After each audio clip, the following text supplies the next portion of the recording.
And welcome to High Heels. You got Tony Damage, Radical Ron. How you doing, folks? Today we're going to be opening up some of these guys. You guys might have memories of them yourselves. I know that I had these a lot as a teenager, and I used some magic, and voila! Oh, what's this? How do I do it? Iconic Topps cards, dude. From the dollar store, of course. This is based off the 1985 design. 3 cards per pack, and we'll be opening it up here on High Heels for y'all shortly. But first things first. Let's get high. Let's get high. Let's get high. Today, go ahead and spark it up as I talk about what this is. We're going to be smoking pineapples. We have a few different things we'll be smoking, but we're starting with the pineapples. One of my favorite strains, very stony. It's an indica hybrid, indica dominant, I believe. Really, really gets you where you need to be, especially if you want to watch something you're not really used to, like Japanese wrestling for the first time, or even some Lucha Underground, which is fucking amazing. Decent taste, too. It doesn't taste that bad, man. It tastes pretty good. So here on High Heels, you know, we smoke a couple nugs, and we talk about wrestling. It is what we like to do, pretty much. It is what we like to do, and I'm going to get it started here while he takes his next hit. Yeah. And here we go. I'm going to do a face down, hopefully not facing the other way. All right. And we have no idea what are in these cards at at all. As you can see, we just open them up here. You know, we should have got the ice cream bars, because the ice cream bars and these bastards right here, nothing says I am an 8-year-old boy or a lonely 30-year-old man, like just nostalgia, wrestling nostalgia specifically. And here we go. Card number 1 is Sasha Banks, actually. Hey, she's you know, she's not bad. Oh, right. Isn't don't they call her the boss or something like that? Yeah. As you can see in the background, we have the WWE crossed out. So it's one thing we don't keep too much track of is what's going on in the WWE. A lot of It Factor Bobby Roode. But some of you may see that this is not the Clash shirt. Hells no. This is an AJ Styles Clash shirt, right on. So he's going to kill it in the WWE. Me and this guy used to go to the APW garage a lot. Yeah, man, and there was this wrestler, Timothy Thatcher. I'm not a big fan of it, but he's a local guy, so I'll back him. He comes out to London calling all the time, and I like that Clash song. I don't like the Clash, and we heckled him one time because we're dicks, we're heels, and people got bummed at us for saying the Clash sucks, and that just they got really bummed got out. my dick really hard. I love that shit, dude. Yeah, they told us not to cheer for the heel, but hey, we're High Heels, so what do you expect? Speaking of High Heels, I'm gonna get this going. You gotta know about your first guy. So let's go ahead and check. So as you can see, pretty neat. I mean, we got these at the dollar store, so hyped off of that. Just a little something to check out and see what's out there, you know. And let's see what my first card is. I'm not going to check until it pops open. And we got, oh, nice. Got Seth Rollins. Oh, goddamn right on. So he was, you know, a part of the Shield, of course, and he's been killing it. He's been injured. But really, he's been doing really good for the WWE. He was an ROH boy back in the day. Definitely. So he definitely knows how to handle the microphone and also how to wrestle. So it's pretty good. And as one of the heels as well, too, not too bad. The last real champ, in my opinion, man. Like, shit. I mean, I'm not a big WWE guy, but I can't stand... I'm better Triple H than Reigns, my bad. I'm not a big Reigns fan, but I don't hate Reigns. You know, he can be good, but I don't know. I just don't want him shoved down my throat. Yeah, exactly. So that's some bullshit there. But you know what? Real quick, these card designs are actually really solid. They like remind me of, you know, classic baseball cards that we would collect as kids and basketball cards. Oh, there's great descriptions on the back of them. Yeah, it's actually really neat. And again, I just thought of a game. Let's see whose number is better. And then, because in the back they're numbered, we'll do a war style. Sasha Banks is 109. Oh, you got it, dude. 92. No, you won. Oh, lower's better? I guess higher to number 1, because number 1's like the way to go. Okay, That's what I'm thinking. I'm doing PWI style. Okay, so we're both winners. Nice. Yeah. It's you. All right, so here we go. Round 2. After this round, we'll do the dab round. Oh, yeah, for sure. Finale. My number 2 is Alexa Bliss. I have no idea who the fuck that is. I'm not going to lie. I have no idea, dude. This it's an NXT person. What a bust, dude. Dude, you got 2? Yeah. You got 2 divas. Why do they still call it divas? Yeah. They're wrestling, right? Knockouts, I'm not even too big of a fan of that name, but that name's kind of cool because it's sports related and shit, dude. But like divas, come on. Divas, I think of a sexy black singer lady doing something awesome on vocals. This is terrible. She's probably a good wrestler. She's probably amazing. She probably like donates her money to like starving kids in Oakland. But still, I do not give a fuck about this person. I am kind of. We should probably destroy the ones we don't like. Well, that's something that we could definitely do. Is this thing cashed? No, it's still cruising. All right, after this one, we're gonna do the dab round. So stick around for the dab round, everybody. So let's check out what the next card is in this pack right here. We got bam. Oh, the Usos. Cool. We got Usos. Right on. Cool. San Francisco. Definitely some Bay Area cats right here, you know what I mean? Rolling it down, holding it down, doing its thing, you know what I mean? So, dude, it's really solid to see these guys killing it. And It's the tag team division has sucked for the longest time in the WWE. Shit. It's everywhere except for ROH, really. The ROH tag team, but you know what? In TNA, their tag team division's coming back through, and they're starting to do some things. And it sounds interesting to me what they're going to go forward with the Wolves and Beer Money clashing with each other. But really, we'll have to see. The Usos, though, really a decent tag team, and they've been killing it. They're amazing. They are, you know, I have a soft spot in my heart for Bay Area wrestlers, though, I'm not going to lie. But there's something about them as a tag team that just clicks and it makes sense. Unlike all these forced tag teams you see a lot in wrestling where it's like, oh, this guy isn't doing shit, right. This guy isn't doing shit. Put these guys together. Let's put peanut butter with chocolate. Oh, never mind, this isn't as good, this is shit. So yeah, they click. Maybe it's because they're siblings or whatnot, but yeah. And it's real cool what they're doing out there, too, like with the high flying and everything. And that's something that's entertaining because the WWE mid-card, I mean, think about it. Even back in 1998, do you remember the mid-card in 1998? You probably remember WCW ones. Exactly. You probably remember, you know, The Rock and Stone Cold, but those were the main dudes. That's the storylines we remember. But what about the mid-cards and stuff? So what the Usos are doing, generally speaking, is the mid-card. They're killing it, and they're doing good. I want to introduce you folks to Dick Davenport. Oh, yes. Invented the Dick round here, the Dab round, the Dick Dab round. Digging and dabbing. So go ahead and talk about AJ Styles, what's going on with him. Okay, cool. So I'll check talk this about out. the It Factor when I do mine.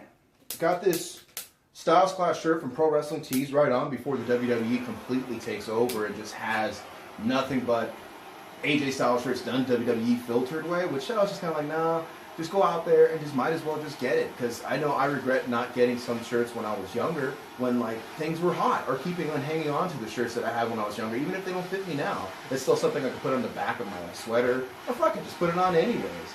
But with AJ Styles, what's really cruising along with him, what I like, the match he had with The Miz, it was a really good match. I hate The Miz. The Miz sucks. But really, AJ Styles coming in and put on a good match, and The Miz put on a good match as well, too. And I like the idea of Chris Jericho and AJ Styles doing their thing. Chris Jericho is going to put AJ Styles over really well. For those of you who don't know AJ Styles, I recommend you go check out some of the TNA stuff, and also some of the recent New Japan Pro Wrestling stuff when he was in the Bullet Club. Wrestling Kingdom 10, the match with Nakamura, oh my god, we'll get into that as well too. That match was amazing. It was a great match. The flow was fantastic, and you could just feel the good vibes throughout. Check out the referee too. He does a really good job in calling the match. Nakamura going to NXT, we'll get into that some other time, but let me tell you something. AJ Styles, do yourself a favor and go check him out. All right. While you do that, I'm going to talk about what's going on with the It Factor right now. Bobby Roode is still Bobby Roode. He's still the man. He's still there in TNA. Back with Beer Money, which has been good because tag team wrestling has been shit. Beer Money has it. Beer Money just clicks. Beer Money is probably, other than the Young Bucks, one of the few tag teams outside WWE that has a name for itself. I really don't give a shit about the King of the Mountain Championship, which he lost recently. Yeah. I liked it at first. That's Jeff Jarrett's belt. You know, Jarrett, that's his title. I really think that GFW needs to figure something else and get off the ground because everybody's losing interest in it. I know that PJ Black has recently jumped ship to Lucha Underground where he's doing big things. We also got we got Trevor Lee in the X Division now, and he's killing it ass over there. You know, I mean, I know the matches have seemed kind of like squash matches so far with him and Tigre Uno because so far Uno has been squashed both times, and it kind of sucks to have somebody who's been champion so long lose so emotionlessly. You know what I'm saying? I'm pretty stoned. I just did a dab. But yeah, English, we speak it sometimes. Sometimes, that's really too much. I strayed away from the point here. What else was awesome in wrestling right now? He does his dab. That's really all I got for Bobby Roode. Oh, The Decay. The Decay is really interesting if you like 90s throwback goth electronic kind of like wrestling. Put it this way, they come out to Marilyn Manson, right? That one song, Everybody's Somebody, or whatever. That's a good song. Actually, I don't like Marilyn Manson, but I like that song. Yeah, I recommend checking out TNA right now because they're rebuilding and they're starting to feel more like an alternative, not so much like a knockoff, which they had been for the longest time. I think that concludes the dab round here. So we're going on to the last card. You want to show yours? Oh, fuck, man. It's going to be some chick I never heard of. And hey, I if love he goes female 3 for wrestlers. 3 I love divas? female wrestlers. Don't get me wrong. I don't like divas. Gail Kim, killing it. Gail Kim's amazing. The Dollhouse. The Dollhouse, we like the Hendricks. Dollhouse. Oh, what about Kong, though? Cobra dude? Moon, or also cheerleader Melissa. Go ahead. Oh, Melissa Hayward. Santos. Hi, Melissa Santos. How you doing? I proposed to her one time at the APW garage. All right, so this last one is... She said no. Oh, finally! What'd you get? Fucking Dustin Rhodes, fucking Stardust. Not Dustin, Cody Rhodes, Stardust. Nice, dude, right on. I'm actually really stoked about that one, finally. Yeah, I thought that was pretty cool that he gave a shout out to David Bowie when he passed on. Oh, so, yeah, man. Starman loves Starman, dude. This is good. I'm really a fan of all the Rhodes, actually, man. He has the charisma. A lot of people didn't think he did, because they were using him awkwardly, but now that he is Stardust, he's kind of found that weird Rhodes kind of like niche, and like he's just kicking ass with it. Yeah, he's definitely killing it. Real quick, man, what was that what we just dabbed on? Oh shit, that was J1. J1 is my favorite strain of pot in general. If you like uppity, laughy, giggly, you won't be able to speak English anymore. Kind of pot. Yeah, dude. J1, dude. It was really tasty. It tasted really good. It was real smooth smoke. Yeah. And let's move on to what my last card is going to be. So let's see. Save. Oh, da, da, da. Bam! Oh, your boy, dude. Oh, I Many don't of like you would this be guy. stoked to have Everybody loves this this guy right here. except for us. Yeah, dude. no, dude. This is okay. I'll let you speak on this part, dude. I'm gonna go first. But I don't like the guy, and it's probably not even his fault. And for all I know, he wants to do it all the time, and maybe it's budget stuff. Finn Balor, if you can't see it, Finn Balor. I heard of him before when he was Prince David and stuff. I didn't really know too much about him. Didn't really care too much. You know, I wasn't really into indie wrestling at the time. I think I was really not into wrestling at all at the time, or I was just watching TNA, which was probably terrible at the time, so feel free to talk shit. But I don't like the fact that he comes out all demonic with this whole big spectacle most shows, and then like when it comes to the smaller house shows, he walks out with like a fucking t-shirt, like a dick crawling. The first time I saw him, I just saw his asshole fucking crawling, and I was like, well, this is stupid. This is like, I don't get it. Then I saw the whole demonic thing and the whole whatever the hell it is, like the whole spectacle bit, and I was like, that's a cool intro, I guess. I'm not really a big fan of that, but it's bullshit. That's like Ric Flair saying, I'm not wearing the robe to the small shows, man. That's what I'm talking about. And it's probably not his fault. I know WWE is a fucking machine and everything, but still, that's just lame. Right, I mean, like you're saying, you know, Undertaker at house shows back in the day, he would come out to Undertaker and be doing it the way the Undertaker as we know it is Undertaker. I saw that at the Cow Palace in the 80s, like fucking less than a mile from here. It was awesome, you know? Yeah, definitely. So let me speak a little bit too on what I think about Balor, and they're moving forward with the Balor Club, and that's going to be Gallows coming over with Carl Anderson, which if it's going to be those two behind him, that's his way to go into the main roster. If he's so big in NXT, why can't he just do it on his own? Why does he have to have these dudes to help support him too, right? Kevin Owens did it, and all these other role players, they did it, right? But just like the Shield. But these two other guys, do you see him going like the Shield? No. And that's something that really, it's the only way in for these guys to be able to be pushed and to go into WWE. They break up the Bullet Club, which was huge.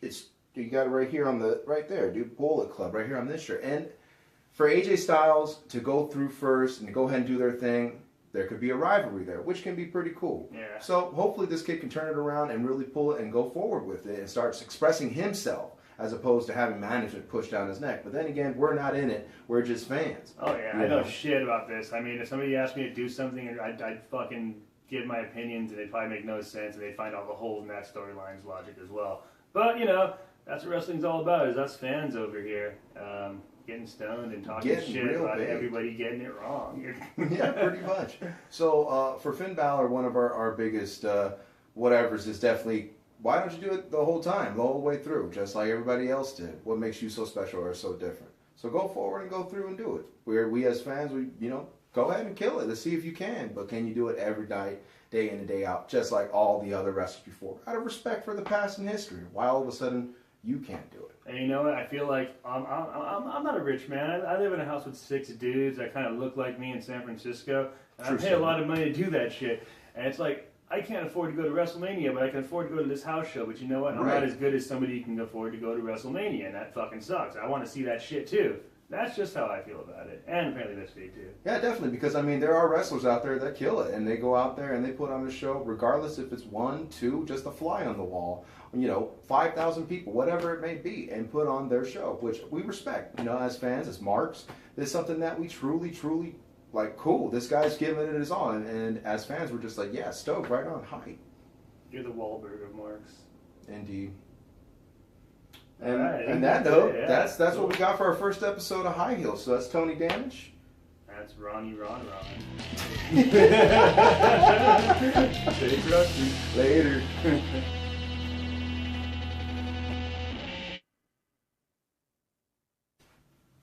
Okay, you ready? can't see my feet, right? So I'm not wearing shoes. I don't think so. I was checking my Crocs too, see if my. That's cool. We're chilling. All right, so